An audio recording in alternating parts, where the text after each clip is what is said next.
welcome to Bitstorm, a comedy game design podcast by two guys who know nothing about comedy nor game design. I'm Ben Slinger, and with me, as always, is Trevor Scott. Yes, this is the last time I'll be joining you in my 30s. Oh, I thought you were going to, ship out right before we hit 200. And I was going to have to, get cross. But no, yep, that's right. You are on the last day of your 30s. Mm-hmm. You're officially an old man tomorrow. Yes. Sorry. That's why the grey has started coming in over the last, 4 years. But it's all in the beard, inside, though. It's barely in the hair. The hair's all kind of black. It's just the beard's all grey. But inside, what age are you? 7. 7? Those are very different ages. I don't know. They all kind of meld together. There are a lot of things you might do at 18 that you really should not do at 7. Including this podcast. So tell everybody what we're going to do. We're going to use my funky Discord bot, which presents us with random word generators when we put a certain command into the DM with it, and we get words, we throw them together, we throw them at each other, we make a game design based off of those words, and then we jump back into doing some more. Yeah. I feel like we brought this bot in and it's made our spiel really complicated. We don't know what we're doing anymore. All right, let's do it. 3, 2, 1, click. Expected pocket. Dreamed designer. Okay. So, there's a big problem out there with a lot of clothes. Mm-hmm. Namely, women's clothing. A lot of the time, they don't have pockets. So, the whole story is about, a woman wants to go and find the original designer of the pocket to find out why. Oh, it's like a backstory thing. My mind was going towards a designer, and she designs, clothes with pockets, but they somehow become magical pockets, and then it's like some sort of platformer game or something where you pull things out of your pockets. There is a game called Magic Pockets. So are you wanting to recreate Magic Pockets? Well, I don't know the game Magic Pockets, do I? Bitmap Brothers Magic Pockets. Okay. Well, look. It's a platformer. My knowledge of 1991 games is obviously slightly lacking, so I never played that one. Fine. All right. So, never mind about the Magic Pockets. What about mystical pockets? Mystical What about pockets. sorceral pockets? I don't know what that means.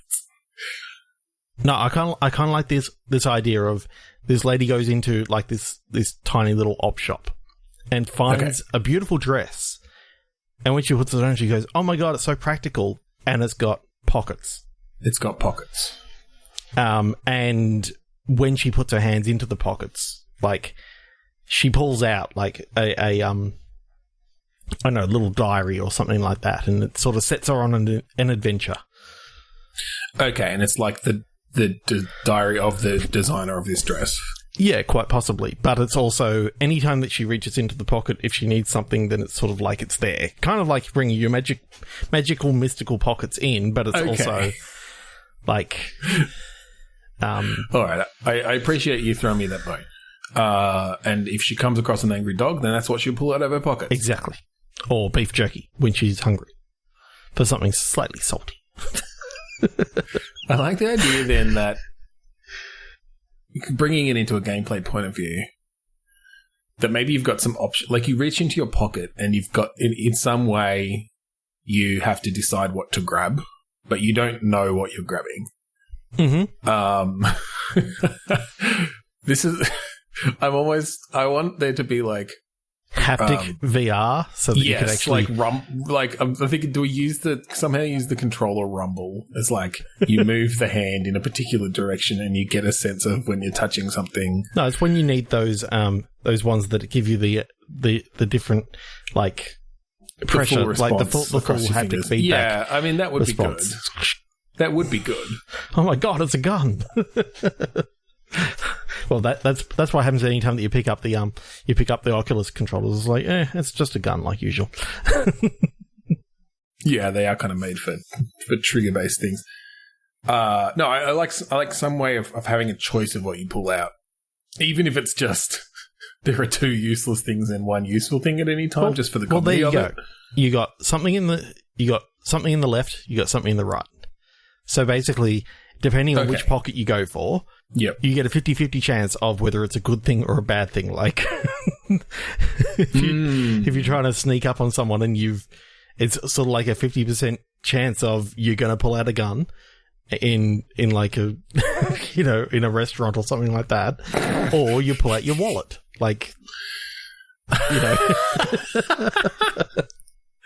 Okay, so there are a few different things. There are a few different things here, and we really kind of need to nail down the gameplay to like decide how these pockets affect things. Because if you're talking like first-person shooter, then you can just go a bit comical, and it's like, am I going to pull out my pistol or am I going to pull out fish? And it's useless, but you can still throw it at the bad guys. Or, we go more sort of narrative adventure-ish with it, and you can still have some comical stuff, but like is the thing you pull out. Like you'd have to always be able to do something with it, I guess, in that area, and it's just, yeah, I don't know. It's more of a gimmick than anything, because you're always going to have to give the player a tool to do whatever you need them to do. Yeah. And I think if you've got two solutions in mind for each scenario that you're looking at pulling something out of your pockets, so maybe you get some sort of rumble saying, "Oh, there's items available in the pockets," and if you go for the left, you pull out your wallet, and if you go for the right, you pull out the gun, and so that for paying for your meal, the choice is there that you actually pay for it with money out of the wallet, or you shoot the gun into the air and everyone ducks and you done ditch.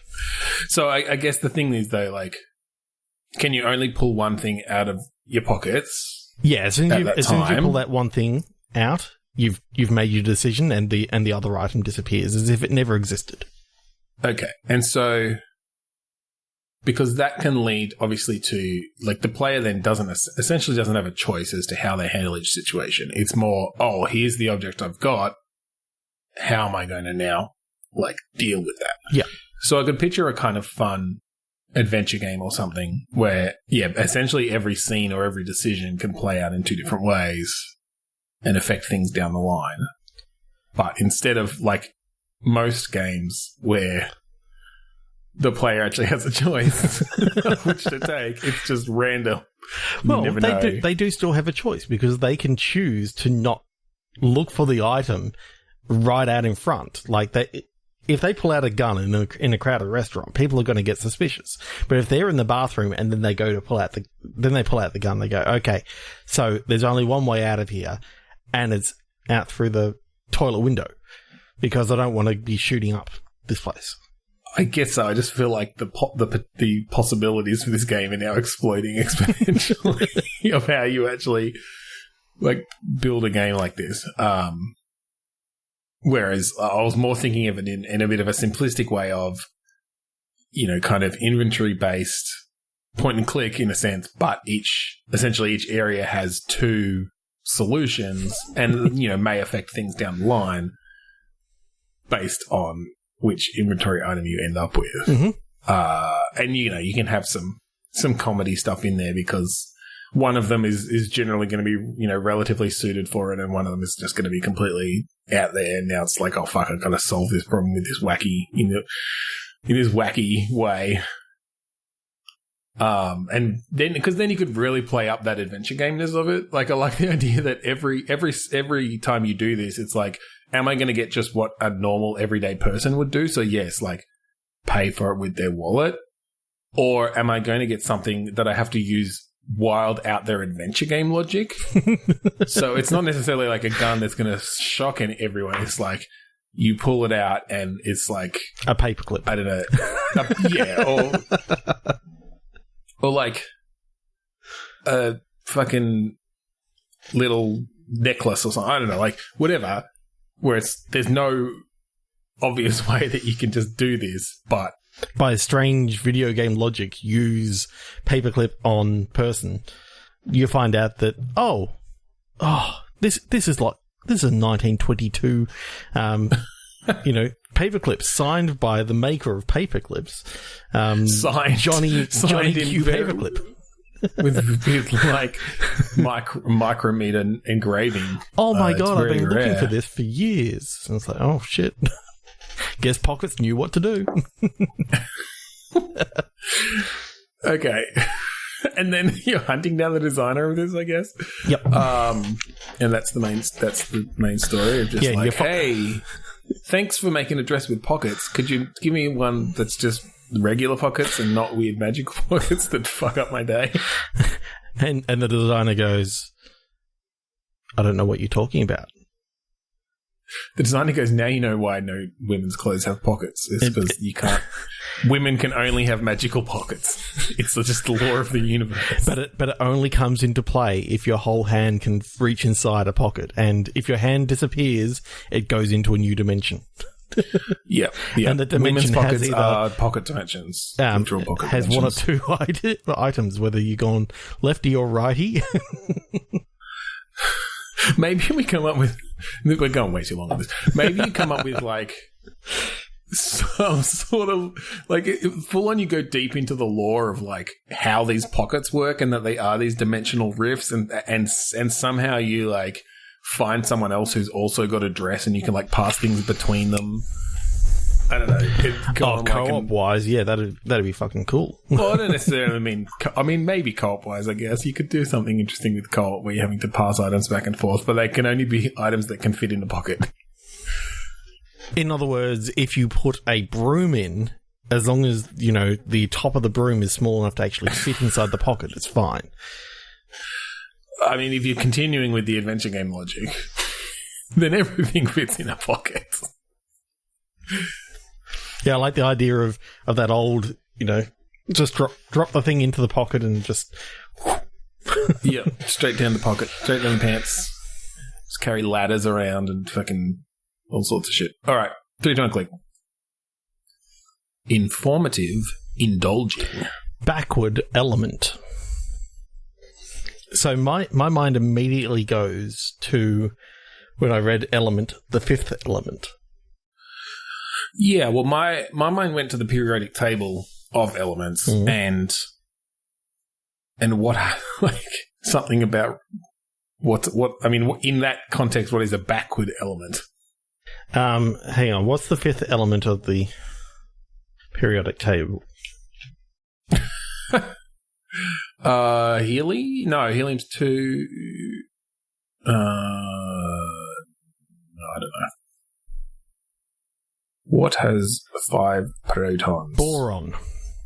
Okay, so... Boron. Norob. So, it turns out that we've had boron backwards the entire time. Well, hang on, because the only reason you're doing fifth element is because of the movie. Yeah. Is there another one that would be better backwards than I know, Norob is pretty cool. Like, try to do oxygen backwards. I'm not... You're just very negative if you go for oxygen. All right, I guess boron is one of the better ones. Yeah. Arsenic's pretty good. Sinestra. All right, fine. Boron. Yeah, I'm just trying to think now, how the hell would we do, like, aluminium when there's, like, 3 or 4 different spellings of it and all this sort of stuff? Yeah, well, and so many of them would just start with Mui, because they're all Eum. Okay. Mui Naru. Norob. Nobrak. Nobrak's pretty good. Nejorton. Nejixo.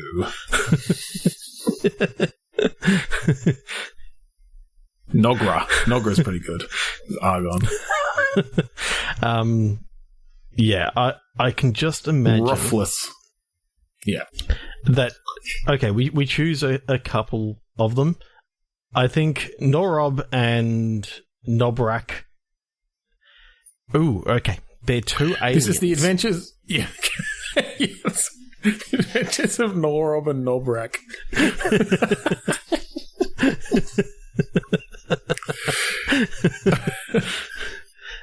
So Norob is rather metallic, and Nobrak is kind of, I don't know, rocky or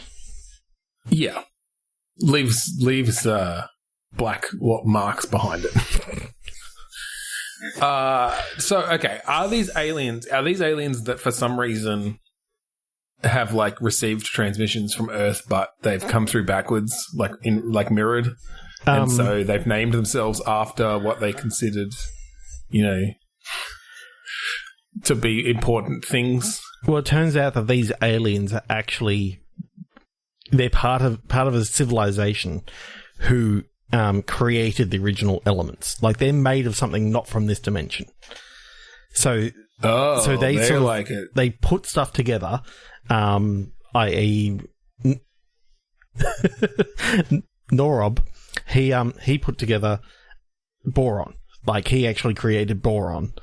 And therefore, like, it just so happens that for some reason, when people see these things, they think they like get some of the essence of the person who created them, of the but person it's like reversed, and it just comes into their mind, but it's all backwards. So these higher dimensional aliens one day had like a working bee and thought, all right, we're just going to like mess around with these particles and shove them together in different combinations and see what happens. We're just going to riff on it. We're just going to jam on it a bit. Yeah, and you know what happened? They accidentally let boron and carbon touch in like a really, really bad way, and it exploded the entire universe, and that started the Big Bang, basically. That was the Big Bang. Okay. So they're extra-dimensional beings, and they've created this universe. So in their world, like, they're kind of timeless beings that, these few billion years, or 100 billion years or whatever it's been, is nothing to them. It's just another Sunday. But yeah, this is like okay. What if they're like high school kids, and this was just like a high school science experiment. Yeah, but and they're like, like our fucking science experiment in science class exploded because we put boron and carbon together, and so now we've got to do detention, and we've made another one. Yeah, and you're it. So I kind of like the idea that they've created this pocket universe, and it happens to be our universe that they've created. Yeah. And so they find a way of traveling inside to try and find like these couple of elements that they can sort of stitch together. And it like they end up in like, I'm thinking 1980s like America, like middle America, and it's just these two aliens trying to get by in like, they've got big hair and all this sort of stuff, and it's just the perfect time because they've got neon lights and all this sort of stuff on their ship. That it's all right. It looks exactly the same as like the 1980s. That's fine. We can do 1980s. I do like this idea though that they're just trying to like do their assignment. Yeah. And part of the assignment was like create your universe, wait around until intelligent life appears, like go in and visit them, and collect 9 of the elements that you created in this universe or whatever it is. But were they supposed to collapse the universe after they do this? Yeah, and then they have to collapse it. And so I think you play someone. I think maybe you meet them. I don't think you play them. I think you meet them. You're someone living there, and it's like an adventure, sort of a wacky adventure. These aliens are there. You sort of find out about it. I think 80s works because you give it like a bit of an ET vibe or a bit of a I don't know, cone heads or like a silly thing of God damn cone heads. I fucking love that movie. You're like trying to fit them in. You have to find like wacky hats for them and stuff so they can walk down the street and you like say that they're from out of town or whatever. But yes, as the game goes on, you find that if they complete this assignment, then they're going to collapse the universe because they're done with it. Yeah, and I love the fact that they don't hide the fact that, you know, this is a high school science experiment for them. Like, no, and they pretty much, at least initially, just treat you like insects. Like they probably don't even acknowledge your existence for a while. I just love the conversation that's going on between them that we sort of see as game players. It appears up there going, you actually see, you know, in text, but because the human doesn't understand it. But, you know, right. Sorry, the player, we the player see a translated version, but yeah. And, you know, they're kind of like, oh my God, like, these things are kind of talking to us. I think we did well, mate. Our assignment was... This is fucking amazing. Nori, our assignment was just to have creatures come out of the oceans and like... I think we let it simmer for things. I think we left it too long. I think when we went out to smoke, we left it a bit too long, and we've actually got intelligent life here. Oh my God! What are we going to do? I think we have to burn it. We can't let anyone find out. You know the rules. Anyone who creates a universe with intelligent life, like, it has to be protected and put into a museum. Oh, where they look after so much paperwork. Oh, fuck it. We're gonna set it aflame. Let's find our way out of here, find the elements we need, and then burn this place to the ground. So I love the idea that all these different elements, and they look at some of them and they go, that's not what that one's supposed to be called. And it's like, why is it called Einsteinium? Like, that doesn't make sense. Yeah, Brian's really not going to be happy. Brian created that one. That was his design. I just love that. It's the only thing he did for this group assignment. He just came in and he invented that element and then he nicked off. We did the rest of the work. You just give him a normal name. Everyone else has got like some of the hardest names to actually say, and then, well, it's because he meant to call it Nerb. I'm just thinking about how you could actually do this. What sort of view? I think it's got to be again an adventure game sort of view. Yeah, I think so. I'm definitely picturing. You know, it's mostly dialogue based. All right, here's a big question for a game like this. I think it's very important.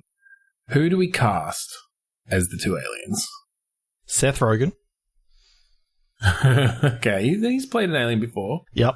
So that'll work. And do we go back into the Superbad well and get like a Michael Cera? Oh, there you go. We both went to Superbad.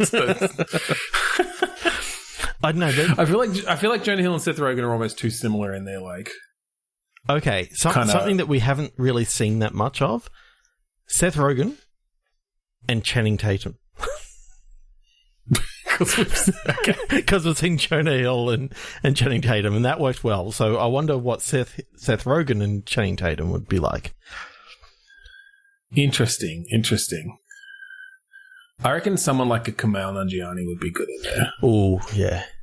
He'd like nail that kind of. You know who I want to play the teacher? Wait, the teacher of the aliens? Of the aliens. The teacher of the... Okay. Alison Hannigan. I think she'd be an amazing science teacher. She's just got that sort of wackiness to her that she could be, you know, in like the in the full motion scenes. Does she just look like a human? Do they just look like humans? I don't know. Her name is Nodar. You think she's one of the students who also created an item? No, that was from when she did the class, but now she's a science teacher. Oh, and it got mixed in accidentally. Yeah, there you go. Okay. Okay, so the Big Bang, I really want to see like a visual of one of them going out for, having a little bit of an argument, and they knock something into the petri dish, and the whole thing just explodes, creating like the mini universe that's in the petri dish. Right. Okay. We've said that they intended to, though. Now. You did. I originally said that they didn't. But that's because the idea of them having to create a whole universe is funny. is funny. It can still be a mistake, but I think maybe it's more a mistake of how they go about it. Maybe they put too many elements in or something. Maybe they were supposed to create a very simplistic universe that could never have created intelligent life because there wasn't enough complexity to it. But yes, they knocked the carbon and the boron. Was that what we? Yeah, the carbon and the boron in. Nobrak's element is just is too abundant. Like it wasn't. Yes, they put too much. That's it. They put too much carbon in. The lid came off. Like they were trying to sprinkle it in. And someone else in the class had like played a practical joke on them. And it was like a salt shaker, and it all just fell out. In and like, oh, fuck. There was lots of iron in there as well. Hide it. Because obviously iron, creates the majority of things in our universe. Yeah. Maybe they poured all the iron in, all the carbon in because of the practical joke, and then to stabilize it, they had to like up the iron levels. And it's so like it didn't blow up the whole classroom, but then they like reached the equilibrium, and it's like, oh shit, okay, we've got this complex universe now. I love the whole running joke is the fact that there's no like everything is carbon based life and all this sort of stuff, and Norab is looking around going, where's all the boron stuff, and it's like it's barely mentioned at all. Like no one ever mentions it. Like, wait, I've completely lost track of who we're having, because I think who was Nori then? The iron, didn't we have iron? Yeah, that was originally Norob was because of the fifth element. Yes, I know. Yeah. Nobrak, but is Norob there? Yeah, Norab's there. Okay. So there are three of them. Yeah, it's got to be three because you added Nori in. But Nobrak was... No, I'm sure you then... Anyway, whatever. It doesn't matter. Doesn't fucking matter. We're getting lost in the fucking details. I love that idea of Norob just continually asking people, how much do they use the fifth element? I was like, what's the fifth element? I was like...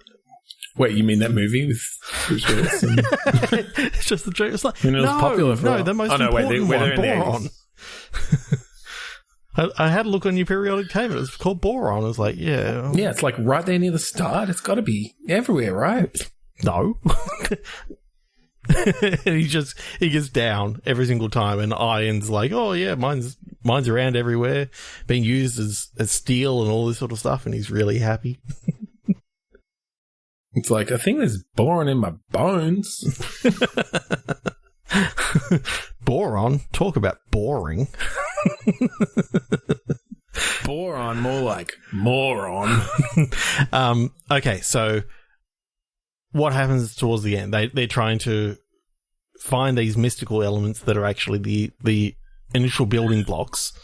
Well, I think essentially, because again, like, their assignment was create a simple universe, enough to create very basic life that will never, go beyond single cell microbes or something. Yeah, travel in there, collect some samples, and get out.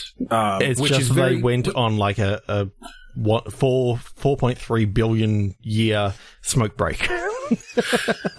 Well, yeah, they waited too long, but also they mixed in more elements and more of the different types of elements. And for whatever reason, we come up with some technobabble. Why it makes it that because of that, they have to, like, it's not as easy for them to then get out.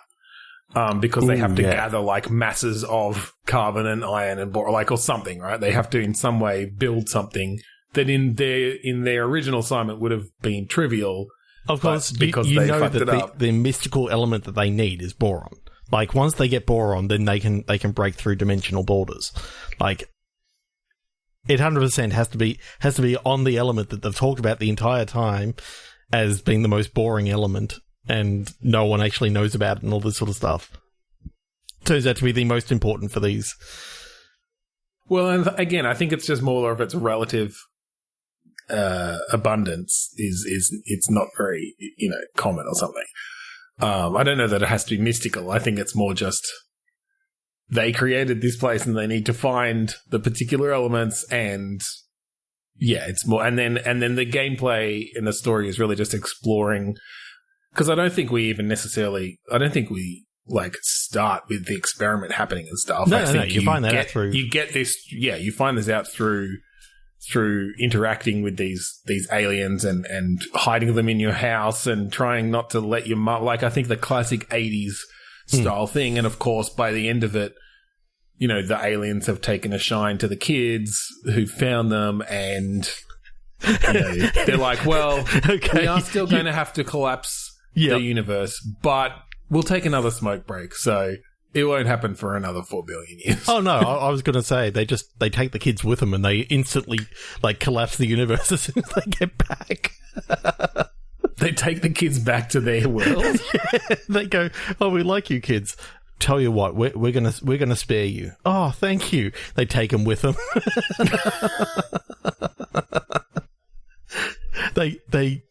I just kind of love the idea that they get out into the real world and they just age instantly. They just turn to dust, and they're like, oh, right, the time scale. I guess their bodies wouldn't be able to handle that. They just aged to dust in a fraction of a millisecond. And then the one that's looked like Steve Urkel the whole time goes, "Did I do that?" And they Jesus. 3 to 1 click. Usual marking. Administrative turntable.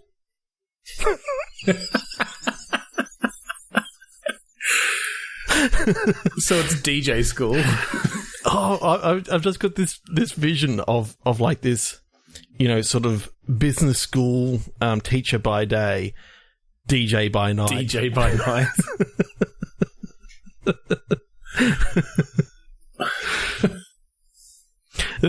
Either that or the turntable is like an actual giant turntable with whatever their marking is on the turntable and like spinning. And it's something to do with like rotating it and marking things off. I know.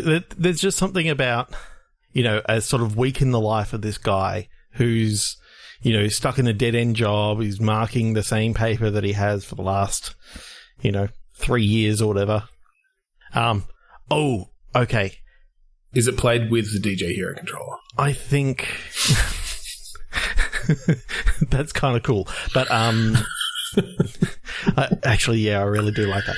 But anyway, what I think is he works in like a job in which he teaches a week-long course in like administrative work.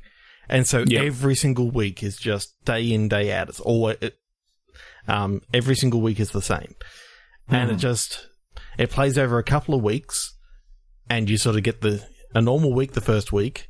Something weird starts happening in the second week, but his night career of being a DJ, sort of starts coming into, kind of melding into everything else, and he realizes that his life in the end is as a DJ, not as an administrative teacher / marker. Okay.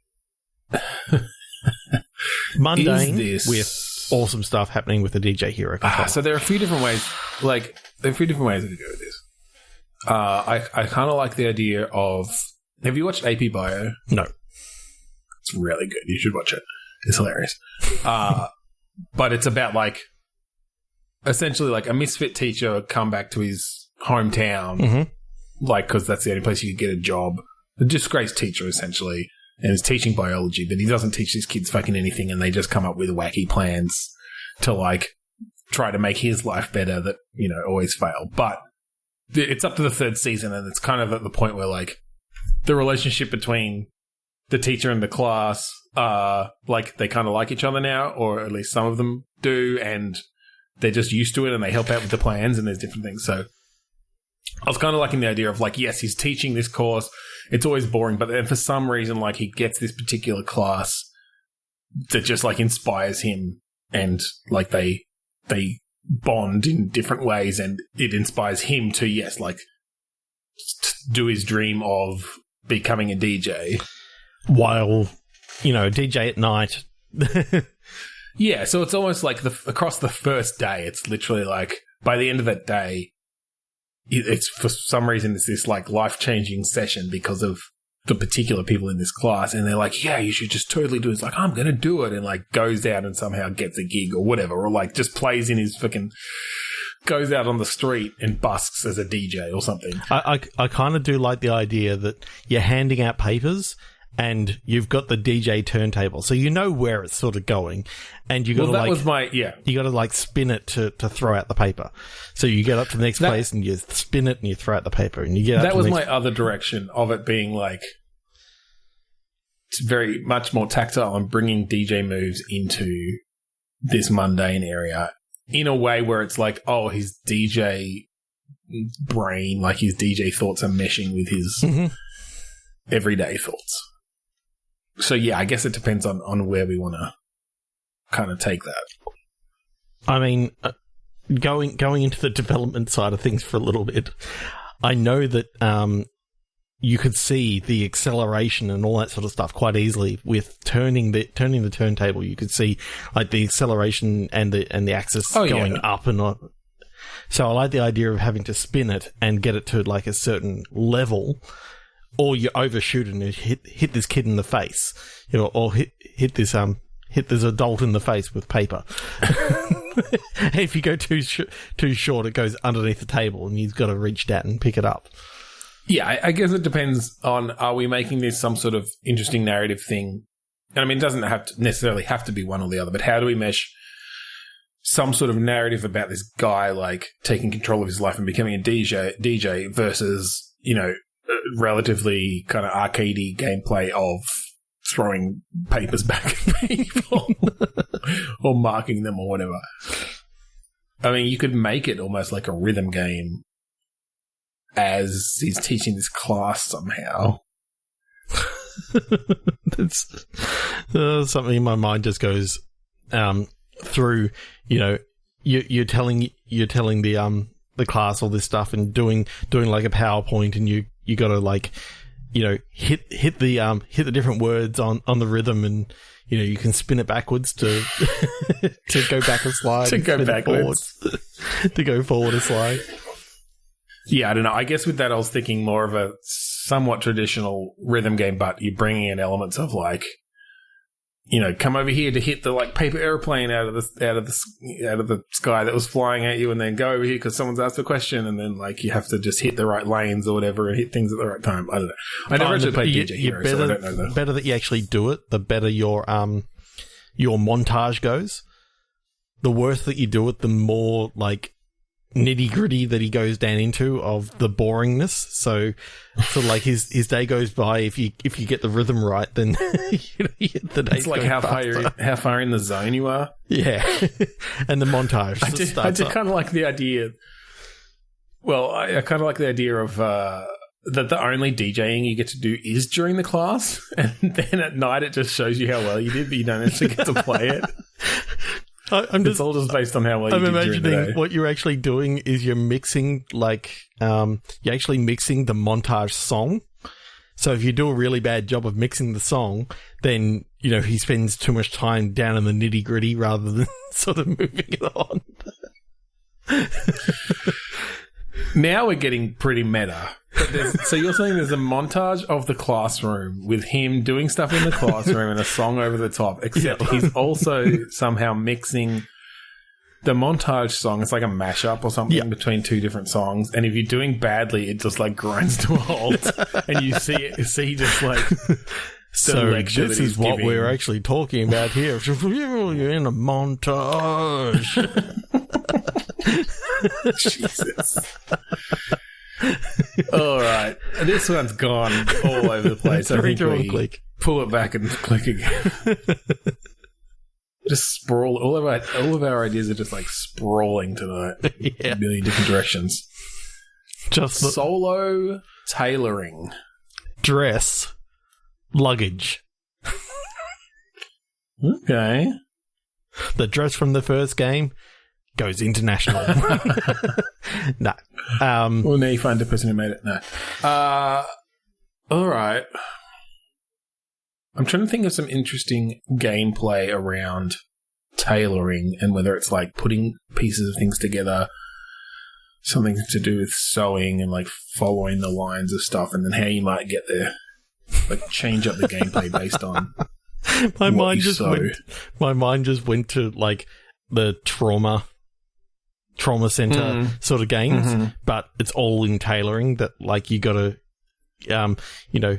you're like fixing clothes. You're fixing clothes and doing it really quickly. Like get the patch and put it on here and do all the sewing and depending on how you do, depends on the rank that you get.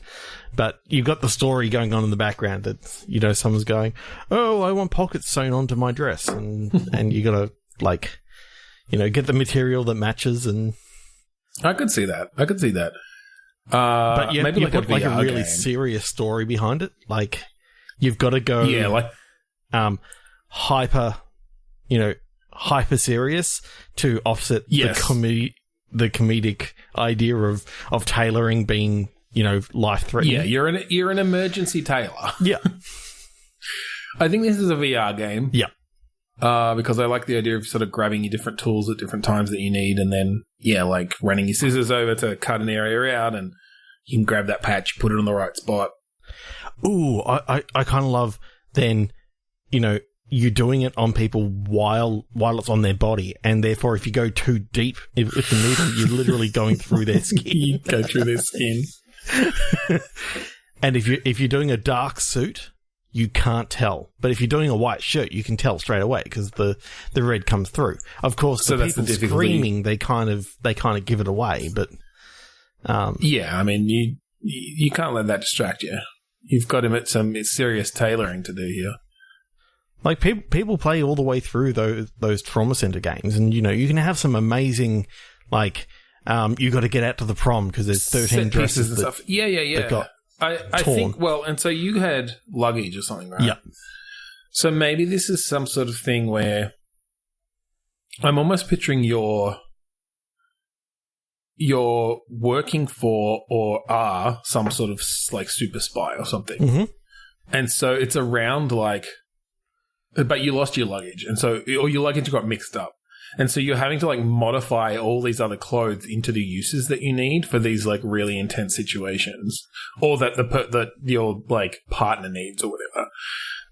And so it's like, well, and just to give us a bit more options as well, and as well as just because it'd be awesome to see. I think your partner is a woman, like she's like the female James Bond.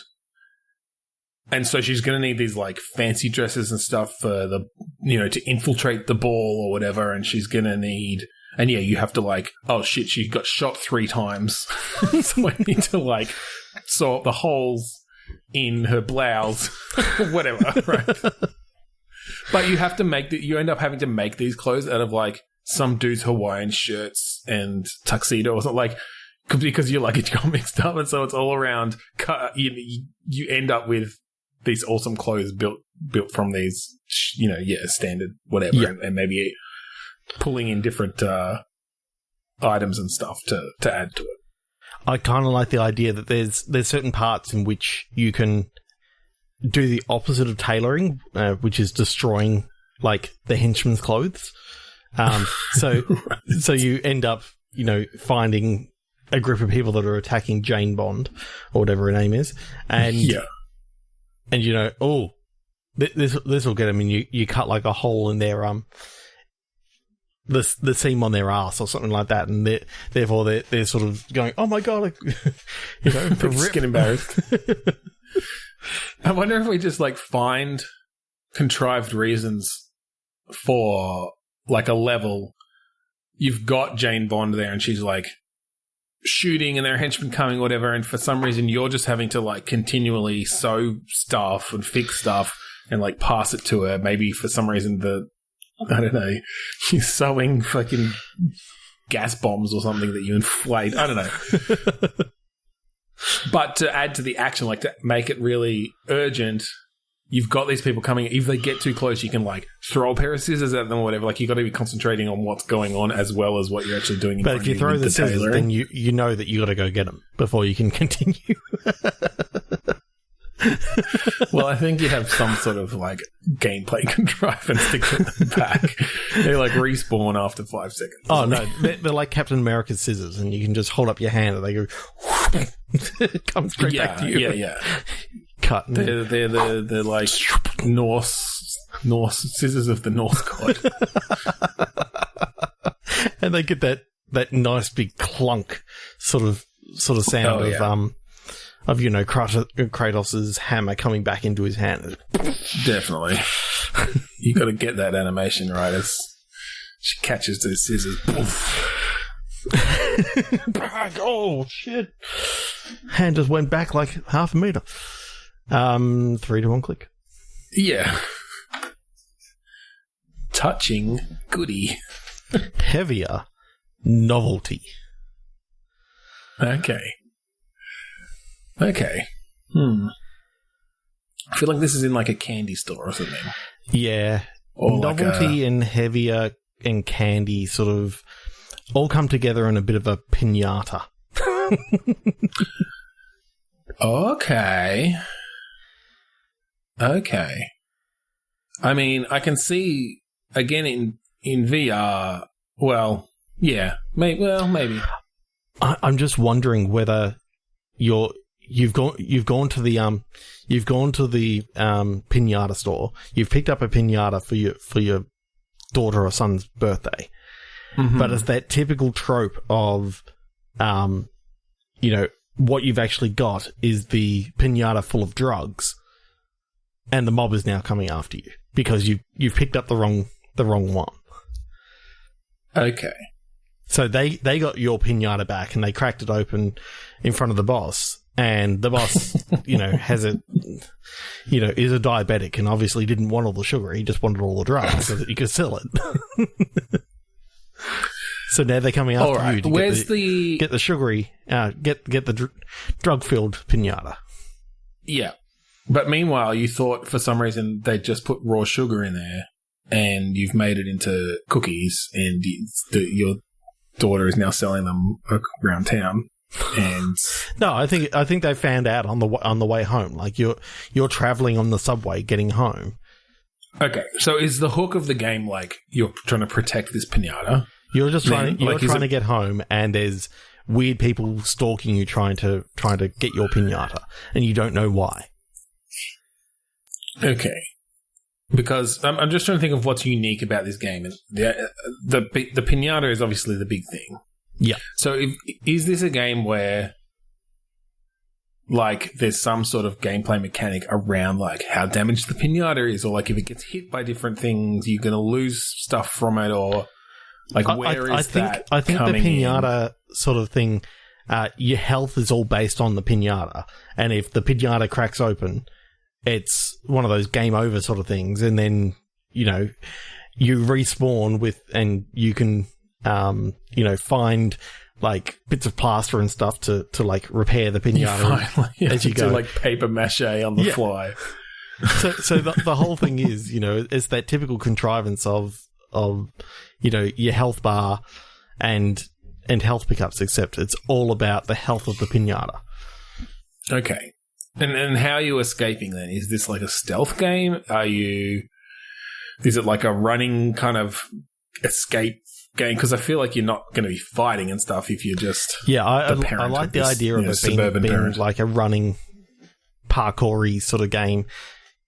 You start off on the subway, you're going home, and then you find, these 4 people sort of enter from either side your carriage, and you start getting weirded out, and you walk off the subway, and you see that they followed you. So now is this a casual, mobile, endless runner? But you add some stuff of like being able to like.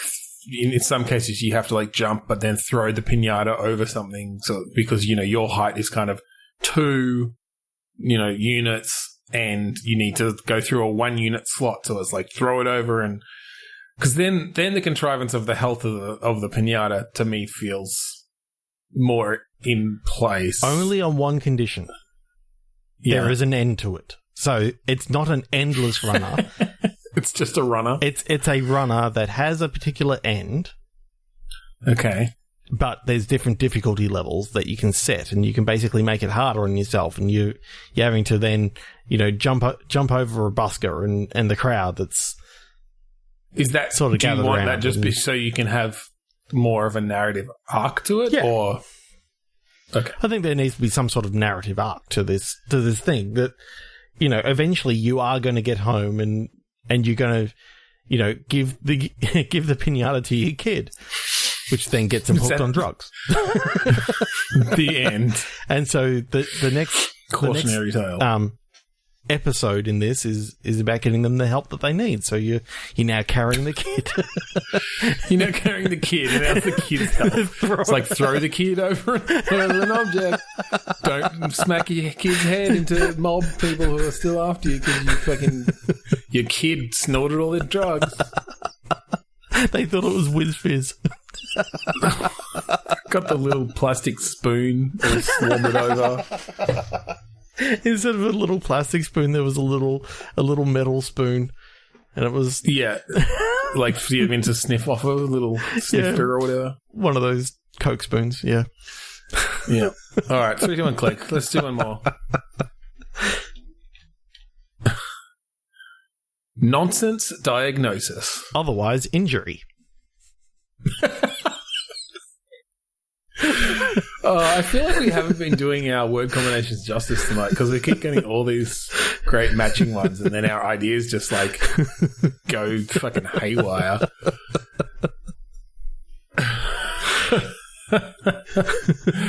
All right. I just love the idea of this.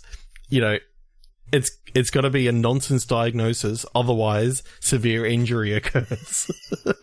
Yeah, are you a doctor like doing unethical things but for the greater good or something? Yeah, you're in a clown hospital. Okay. And, to broaden it a little. Yeah. Maybe like a circus hospital. Okay, yeah. Because then we can still have the ridiculous clown injuries, but we can have some other stuff like, acrobats and animal handlers and popcorn vendors who, come in with popcorn stuck in their throat or something. Yep, that sounds cool. Okay. And so is this kind of I'm almost picturing this as like a fast-paced VR game or something. Yeah, around like the surgeon simulator sort of thing where you're doing, or almost like a Cook Serve Delicious-ish feel, where it's like, okay, you get a particular ailment and you just have to do the same thing every time. It's like, oh, the popcorn vendor's come and he's got popcorn stuck in his throat, so you have to like stamp on his toe so he bends over and then whack him on the back, and then it's like, okay, now you're healed. And then the clown comes and his fucking red nose has fallen off, so you have to like, I don't know, pick up an apple and or whatever it is. Pick up an apple, take a bite, and shove it into his face. Yeah. And so it's about like doing it fast enough that these people aren't waiting. Okay, so it's kind of like a nonsense Papers, Please. That you get more complicated things as you go, and you got to make sure this person isn't allergic to apples. Because if they're allergic to apples, multiple then things. you've got to use an orange instead. I think like the Cook Serve Delicious, though, you've got multiple people coming at once. So it's almost like, and again, I'm picturing in VR, so you've got maybe like 5 or 6 sort of spots around you that these people can come up and, tell you what's wrong with them in some way. And it's like, okay, well, I've got to handle you first because that's a quick one. I'll get you out of the way. This one I need to like boil up the fucking, concoction that's going to solve it. So I'll put that on there. So it needs to wait. You've got your different ingredients or whatever. So it's more of that plate spinning sort of deal with things in the right order, time management stuff. But I do like that Papers, Please angle as well of having to sort of do more complicated stuff. Yep. I guess you could have both. Yeah. You'd go fucking why chaotic, not both? Well, there's no reason why you couldn't have like time attack mode and like adventure mode. So adventure mode is like your Papers, Please sort of thing, and then your time attack is your Cook Serve Delicious. Everyone's coming in all at once. It's basically ER. ER the game. ERVR? ERVR. Yeah, that's cool. That's cool. So, I mean, what other things can happen? Okay. So... acrobats with rope burn on different parts of their body. Yeah, I'm trying to think of what are some of the nonsense injuries that could actually occur. Lion tamer, like, stuck in the throat of a lion? So it's actually the lion who's come to you? Yes. It's like, I've got this lion tamer in my throat. Can you get it out? Or push it down. Either one. Yeah, I don't care. We've got another lion tamer lined up. Lined up. Good pun. I'll give you that one. Thumbs up. Yeah, I think you've got the acrobats with like, swingers rash or something.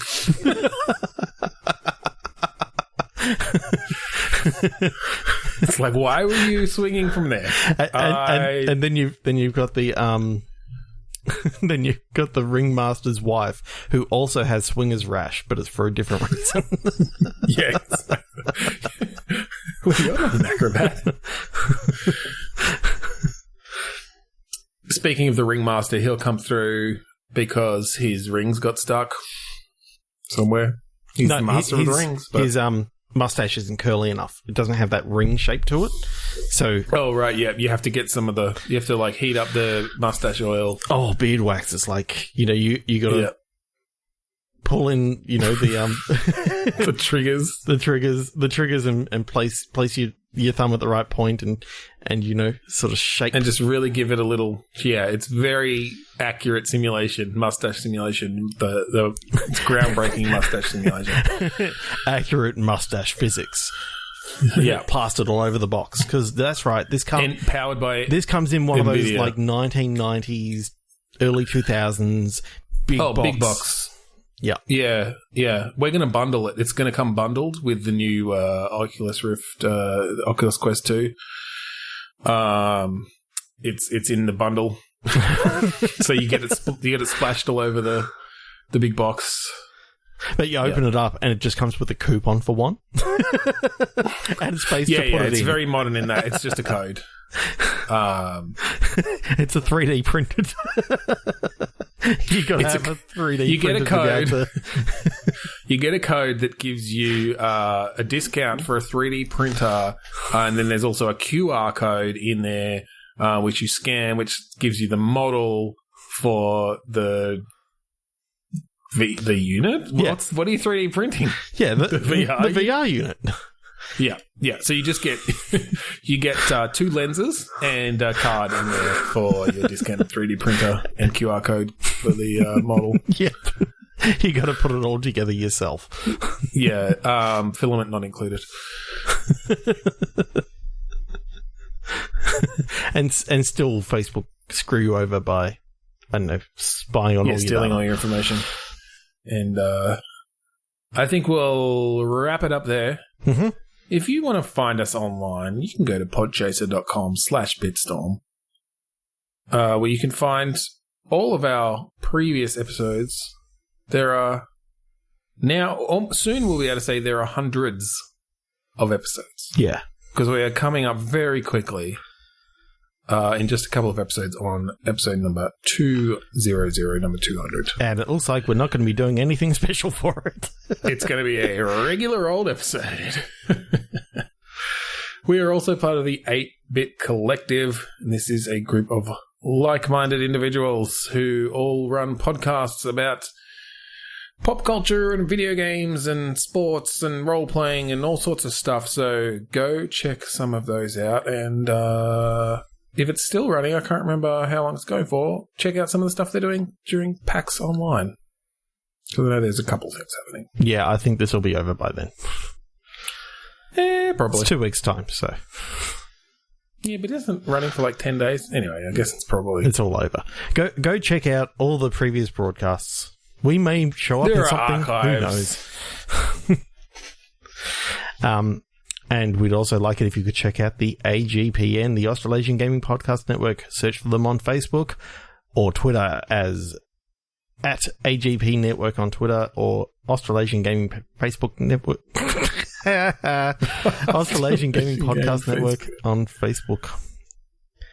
Finally, we'd like to thank us from Kuradust for graciously giving us access to the song Mad Defiance off of the Oven Containment Failure. We were just so lucky to get it. I just couldn't believe when we, the band, gave us, the podcast, for the free. Ability to use that song. For free. We didn't even charge ourselves. I did.